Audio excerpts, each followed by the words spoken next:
찬양 감사합니다. 우리 중등부를 생각하실 때마다 하나님을 영화롭게 사람을 존귀하게 할 수 있는 중등부 아이들이 될 수 있도록 또한 가르치는 우리 교사들, 또 이중순 집사님을 비롯하여서 많은 교사들이 영육의 강건을 위해서 기도해 주시면 감사하겠습니다. 기도해 주실 거죠? 네, 오늘 율동한다고 다들 숨 차실 건데 네, 그래서 교회만큼 시원한 곳이 없을 줄 믿습니다. 네, 올여름 집에서 에어컨 튼다고 눈치 보시지 마시고 성전에 기도하러 오셔서 시원함을 느끼시기 바랍니다. 네, 오늘 제목을 함께 보기 원합니다. 우리 띄워주시지 않을 것 같고, 띄워주셨네요. 네, 한번 읽어보겠습니다. 준비, 시작. 우리의 잔을 채우기. 네, 아멘까지는. 그렇죠. 네, 이번 한 주 참 더웠습니다. 또 폭염주의보가 있었고 경보 또한 있었습니다. 걸어 다니면 속되게 말하기 육즙이라고 하죠. 땀이 나죠. 땀이 나면서 참 무더위 가운데 자는데도 땀을 나면서 이번 한 주를 보낸 것 같습니다. 설교를 준비하는 저로서는 어떠한 것으로 시원함으로 여러분과 함께 나누어야 될까 참 고민을 한 주가 된 것 같습니다. 여러분, 오늘 제목대로 제가 잔을 가지고 왔습니다. 네. 이 안에 무엇이 들어있습니까? 얼음이 들어있습니다. 녹아서 물이 되었긴 하지만은 얼음입니다. 여러분, 보시는데 시원하십니까? 감사합니다.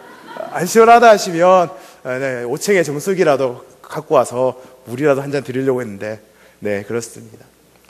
여기 보십시오. 여기에 얼음이 있습니다. 그리고 이 안에 잔이 있죠. 가운데, 여기 드리겠습니다. 보시죠. 여러분, 이 안에 어떠한 것을 채우냐에 따라서 이 잔의 용도는 달라집니다. 다음 주에 대구에서 큰 행사를 하죠. 두류 야외음악당에서. 잘 아시죠? 치맥 페스티벌을 합니다. 네.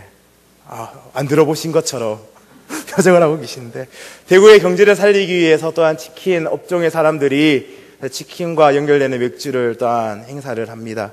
우리는 가지 못하지만은 오늘 이 시간을 통해서 시원함을 느끼고 그 페스티벌보다도 더 좋은 이 시간이 되면 좋겠습니다.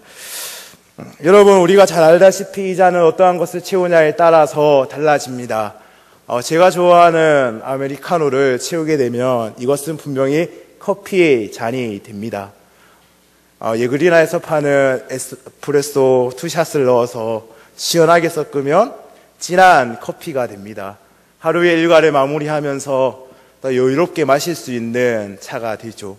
어떠한 사람이 이 잔을 보면서 어떠한 생각을 했는지 저는 알 수 없지만은 이것을 보는 집사님들 또한 성도님들 마음 가운데 어떠한 것을 채울까라는 고민도 함께 했을 줄 믿습니다.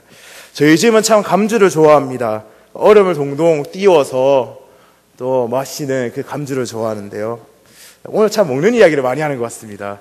네, 제목 자체가 잔을 채우는 것이지 않습니까?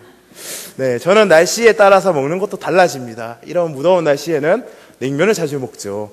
좀 날씨가 흐리다 싶으면 짬뽕을 먹습니다. 네, 여러분 또한 음식을 고르는 취향이 또 다르지 않겠습니까? 오늘 저에게 신명기의 말씀은 이 잔을 채우라는 말씀으로 다가왔습니다.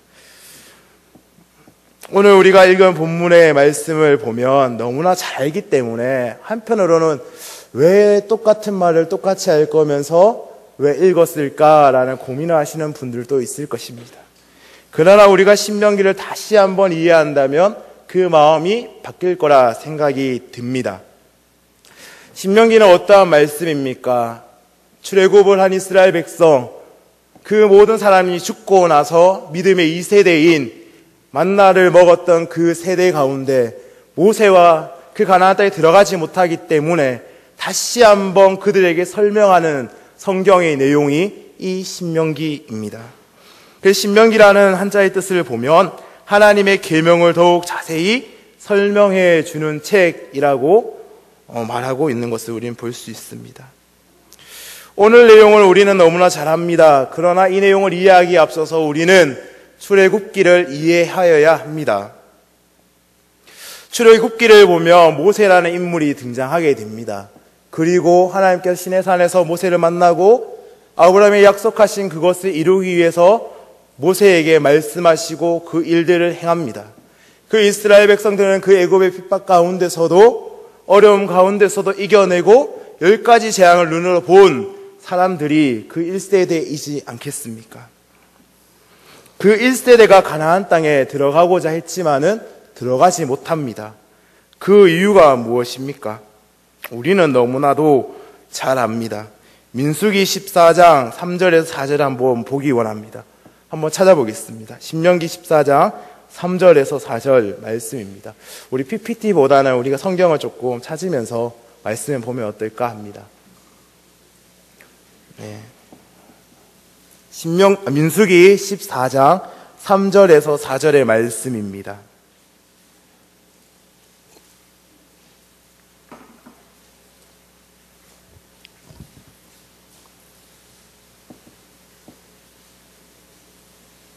민수기 14장 3절에서 4절입니다. 우리 함께 봉독하겠습니다. 어찌하여 여호와가 우리를 그 땅으로 인도하여 칼에 쓰러지게 하려 하는가? 우리 처자가 사로잡히리니 애굽으로 돌아가는 것이 낫지 아니하랴. 이에 서로 말하되 우리가 한 지휘관을 세우고 애굽으로 돌아가자 하매라고 기록되어 있습니다. 분명히 믿음의 1세대들은 10가지 재앙을 통해서 하나님을 경험했습니다. 분명히 그에게 믿음의 조상인 아브라함, 이삭과 야곱의 그 언약이 우리에게 이루어질 거라는 소망도 있었습니다. 그러나 이들은 이러한 불평 가운데, 불만 가운데 하나님의 진노하심을 받게 됩니다. 그렇게 큰 은혜를 경험했던 사람들이 원망 가운데 하나님 세운 지도자가 아닌 우리가 원하는 그 지도자를 세워서 다시 애굽으로 돌아가자 이야기합니다. 이것에 대한 답변이 어떻게 됩니까? 하나님은 직멸하시려고 합니다. 그러나 민수기 14장에 이어서 나오는 것이 어떤 것입니까? 그것은 모세가 기도합니다. 40년의 광야 생활을 통해서 그 1세대가 정리되고 믿음의 2세대가 그 가나안 땅에 다시 들어갈 수 있도록 해달라는 기도입니다. 분명히 우리가 너무나 잘 알다시피 10가지 재앙을 경험했지만은 그 사람은 들어가지 못했습니다. 그러나 만나를 먹은 그 2세대는 그 약속의 땅에 들어가게 됩니다. 그 들어가게 될 약속의 세대, 이 세대에게 다시 한번 신명기를 6장을 통해서 모세는 당부합니다. 그것이 어떤 것입니까? 하나님은 우리의 하나님이시요 주님은 오직 한 분뿐이십니다 라는 고백입니다. 10가지 재앙을 통해서 하나님을 경험했던 사람들도 이 고백을 하지 못하지만은 2세대 그 하나님의 경험이 어쩌면 덜할 수 있다는 그 믿음의 2세대는 이 고백을 통해서 살려고 합니다. 주님은 한 분이시요 주님은 오직 한 분뿐이십니다. 진정한 우리의 고백이십니까? 우리가 처음 예수 믿을 때 생각해 보십시오. 얼마나 마음에 뜨거움이 있어서 그 뜨거움을 통해서 성전을 사모하고 하나님 사모했습니까? 예수를 믿고 직분을 받고 봉사하는 순간 나의 마음이 더욱더 하나님을 바라보는 것이 아니라 세상을 바라보고 있지는 않습니까? 어쩌면 우리의 믿음의 상황들이 애굽의 1세대와 같지는 않을까라는 생각이 듭니다. 그러나 하나님께서는 이 2세대들 광야 40년을 통하여 철저한 하나님의 사람으로 훈련시키셨습니다. 그리고 이들의 삶의 고백 또한 주님은 하나님이시요 주님은 오직 한 분뿐이십니다 라는 고백입니다. 여러분 사랑해 보셨습니까?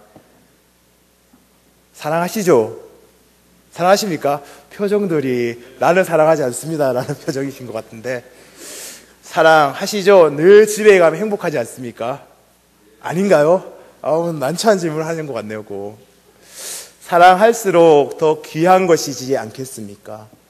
우리가 결혼식을 가끔 가다 보면 결혼 반지를 주고 받잖아요. 결혼 반지를 받고 서로 끼고 다니다가 저희 부모님도 그렇습니다. 신혼 때는 끼고 다니다가 애를 놓고 이렇게 하다 보면 반지가 이렇게 농에 들어가게 되고 먼지가 쌓이게 되고 그런데 참 귀중한 것이 있으면 그 케이스를 이쁘게 만들어서 안전하게 만들어서 잘 보관하려고 합니다. 돈이 많은 사람들은 금고를 만들어서 그것을 보관하려고 하고요. 오늘 모세는 이스라엘 백성에게 그것을 당부하는 것 같습니다. 내 하나님 여호와를 사랑하는 것, 마음을 다하고 뜻을 다하고 힘을 다하는 것, 이것을 너희는 잊지 말라고. 잊지 말기 위해서 문설주에도 기록하고 어떠한 행사에 있을 때 이마에를 메고 팔에 기호를 삼는 그런 것을 통해서 너희는 하나님을 사랑하라라는 것을 늘 보라고 말입니다. 하나님을 인격적으로 고백하는 사람들만이 그 다음 나오는 5절을 행할 수 있습니다. 만약에 우리가 4절을 고백하지 못한다면 5절은 고백하지 못합니다. 5절의 내용이 어떤 것입니까? 너는 마음을 다하고 뜻을 다하고 힘을 다하여 내 하나님 여호와를 사랑하라는 것입니다. 마음을 다한다는 것, 뜻을 다한다는 것, 힘을 다한다는 것이 어떠한 것입니까? 이것은 원어적인 해석을 한번 보기 원하는데요. 원어의 마음은 레바브라는 단어의 말입니다. 그 뜻은 네페시, 또 힘은 메오드라는 말입니다. 마음이라는 것은 감정적인 것, 의지적인 것을 표현하는 단어입니다. 감정과 의지를 다해서 하나님을 사랑하라. 네피시라는 그 뜻이라는 것은 생명이라는 것인데 생명을 다해 사랑하라. 힘을 다해 사랑하라. 이것이 인격적으로 그 사람을 고백하지 못한다면 할 수 없는 것이지 않겠습니까? 마음을 다하고 뜻을 다하고 힘을 다한다는 것. 때로는 어려운 것 같습니다. 그러나 우리의 고백이 진정한 인격적인 고백이라면, 그리스도가 나의 주인 되신다면 이것은 자연스럽게 이어지는 것입니다. 마음을 다한다는 것, 뜻을 다하는 것, 힘을 다하는 것. 우리가 성전을 사모할 때 이러한 마음이 있어야 되지 않겠나라는 생각이 듭니다. 우리가 입으로는 예수를 구주라 고백하고 있지만 우리의 삶 가운데 하나님 마음을 다하고 뜻을 다하고 힘을 다하여 섬기는 그런 것이 나타날 때가 있습니까? 여러분, 교육이라 하면 어떠한 것이겠습니까? 우리 많은 집사님들과 선생님들이 교육이라 하는 것을 너무 잘 아시는데요. 교육하시는 분들도 계시죠. 제가 정의하는 교육은 이렇습니다. 이 얼음잔에 내용물을 채우는 것입니다. 채우는 것이 교육입니다. 이 케이스를 훌륭하게 만들어내는 것이 교육이 아니라 이 안에 들어가 있는 내용물을 채우는 것이 교육이라는 것입니다. 우리가 산업혁명을 보내면서 교육이라는 것이 가정에서 학교로 분리됩니다. 교회 학교도 산업혁명을 통해서 만들어졌는 거지 않습니까? 오늘 성경에 이야기하는 신명기 6장의 내용들은 그 가정에서 너희 부모는 아이들에게 가르치라는 내용이 담긴 것입니다. 학교에서 이런 것을 배우라, 교회 학교 안에서 이런 것을 배우라는 것이 아니라 가정에서 이것을 가르치라는 것입니다. 깨워놓고 말해 보겠습니다. 이 고대에서 문자를 읽을 수 있는 사람들은 지식층 엘리트였습니다. 그러나 오늘 성경에 보면 이스라엘아 들으라 라고 시작합니다. 이스라엘아 들으라 라는 것은 이스라엘 사람들, 지식인들아 들어라, 배운 사람들만 들어서 행하라 라는 것이 아니라 하나님을 인격적으로 고백하는 너희, 유일하신 하나님을 믿는 너희, 하나님의 은혜를 경험하는 너희는 마음을 다하고 뜻을 다하고 힘을 다하는 것을 너희 자녀들에게 부지런하게 가르치라는 것입니다. 부지런하게 가르치는데 오늘 6절에 어떻게 기록되어 있습니까? 내가 명하는 이 말씀을 너는 마음에 새기라는 것입니다. 저는 우리의 자녀 또한 교육이 필요합니다. 그러나 거기에 앞서서 우리의 부모 세대인 아닌 예수 그리스도 구주로 고백하는 우리가 하나님의 사람이 먼저 되어야 되는 것이지 않겠습니까? 내 안에 마음을 다하고 뜻을 다하고 힘을 다하는 것이 채워져 있어야지 우리 아이들이 그것을 본받지 않겠습니까? 사역자가, 저도 이제 5년간 사역을 하고 있지만 항상 수련회가 오면 마음이 힘든 부분이 있습니다. 그 부분 중에 한 개가 이것입니다. 오늘 서두에 이야기한 대로 마음을 다하고 뜻을 다하고 힘을 다하는 것은 인격적인 고백을 통해서 행해진다라고 이야기했지 않습니까? 분명히 출석도 잘해요. 52주. 출석도 잘하고 예배 생활도 잘해요. 여름만 되면 왜 그렇게 학원이 많은지. 네, 웃으시는 분들 감사합니다. 동의하시죠? 왜 그렇게 학원이 많은지, 성경학교에 올 투자를 해도, 시간을 집중해도 하나님 말씀 그 한 구절 깨닫기도 힘든데 학원 가야 돼서 저녁에 와야 됩니다. 학원 가서 못 가고요. 어학연수 가기 때문에 뭐 수련 내년에 또 하잖아요. 그럼 어학연수 내년에 안 합니까? 항상 그런 말을 들으면서 과연 내가 이 수련을 해야 될까? 하나님께서 마음을 다하고 뜻을 다하라는 것을 자녀들에게 부지런히 가르치라 했는데 이 사람들은 학원에 간다는데 뭘 가르쳐야 될까? 항상 시험 들 때가 많습니다. 우리가 10년, 20년을 바라볼 때, 한국교회를 바라볼 때 희망이 없다 합니다. 왜 희망이 없을까요? 믿는 이 시대 가운데 마음을 다하고 뜻을 다하고 힘을 다하는 것을 이들에게 맛보아 알게 하지 않았기 때문입니다. 저는 그렇게 답하고 싶습니다. 우리 교회가 어렵습니까? 우리 교회가 힘듭니까? 왜 힘들겠습니까? 우리가 진정한 인격적으로 그리스도를 고백하고 그리스도의 공동체가 된다면 이 어려움이 이겨나갈 수 있는 일이지 않겠습니까? 출애굽한 믿음의 이 세대 많은 전쟁들 가운데 있었지만 하나님이 그들과 함께 하심으로 그들은 전쟁에 이겼습니다. 세상은 날로 악해져 갑니다. 살인이 TV만 틀면 살인이 나오고 TV만 틀면 폭행 사건이 나오고 TV만 틀면 어떠한 사건들이 늘 이어나옵니다. 이런 험악한 세상 가운데 살아가는 우리가 답해야 되지 않겠습니까? 예수를 구주로 고백하는 우리 공동체가 하나님 앞에 섰을 때, 세상 가운데 섰을 때 말씀을 경외하는 우리가 답해야 되는 것이 무엇이겠습니까? 주님은 우리의 하나님이시오. 주님은 오직 한 분뿐이십니다. 그렇기 때문에 내가 늘 말씀을 상고합니다 라는 고백이지 않겠습니까? 하나님의 말씀을 읽고 그 말씀대로 살려고 노력하는 우리가 되어야 하는 것입니다. 오늘 성경을 읽으면서 마음을 다하고 뜻을 다하고 힘을 다하는 것 중요하게 여길 수 있습니다. 그러나 우리가 더 중요하게 여겨야 되는 것은 하나님이 우리의 하나님이시다라는 고백입니다. 저는 우리 한국교회가 잊어서 안 되는 것들 중에 한 개가 성전 중심의 삶, 하나님 중심의 삶이라고 생각합니다.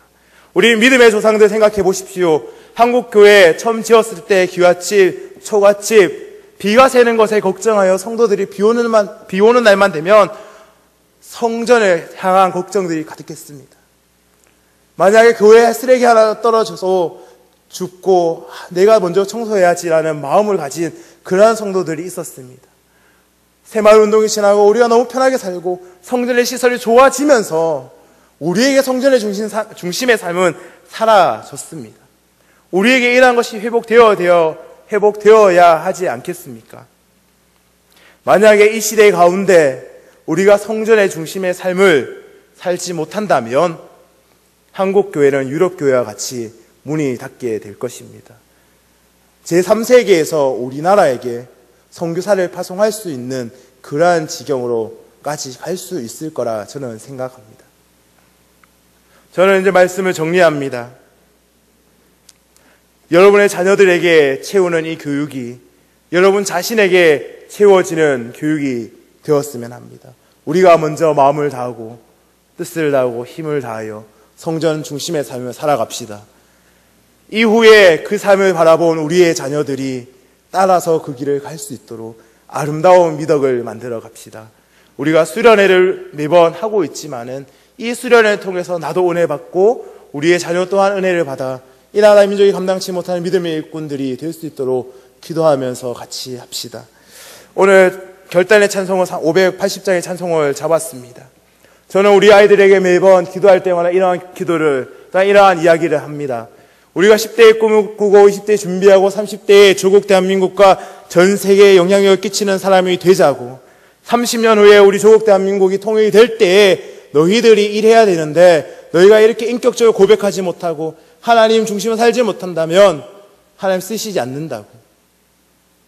우리 통일이 분명히 됩니다. 할렐루야.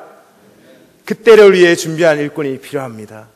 그 일꾼을 만드는 것은 지식이 아니라 하나님이 사용하시는 사람이어야 합니다. 그것은 마음을 다하고 뜻을 다하고 힘을 다하는 인격적 고백이 되었을 때 만들어지는 것입니다. 기도하겠습니다. 아버지 하나님, 감사합니다. 우리에게 결실의 달을 주시고 또한 양육의 달을 주시는 것 감사합니다. 2박 3일 여정 가운데 함께하여 주시고 40년의 역사 가운데 광야 생활 가운데 그들을 지키신 것처럼 우리를 지켜 인도하여 주시옵소서. 우리가 마음을 다하고 뜻을 다하고 힘을 사랑하되 인격적인 고백이 먼저 되게 하시고 우리의 열심으로 지치는 것이 아니라 하나님의 은혜로 살아가게 하여 주시옵소서. 오직 주님만을 의지하게 하여 주시옵소서. 이제 주의 말씀을 품고 세상으로 나가는 우리 만민의 가족들 지켜보아여 주시고 말씀을 기억하고 가정에 돌아가서 아이들을 양육할 때에 하나님께서 스승이 되셔서 그 말씀 한 절 한 절이 그 삶의 고백이 될 수 있도록 함께하여 주시옵소서. 우리 주님 예수 그리스도 이름으로 감사하며 기도드립니다. 아멘. 우리 자녀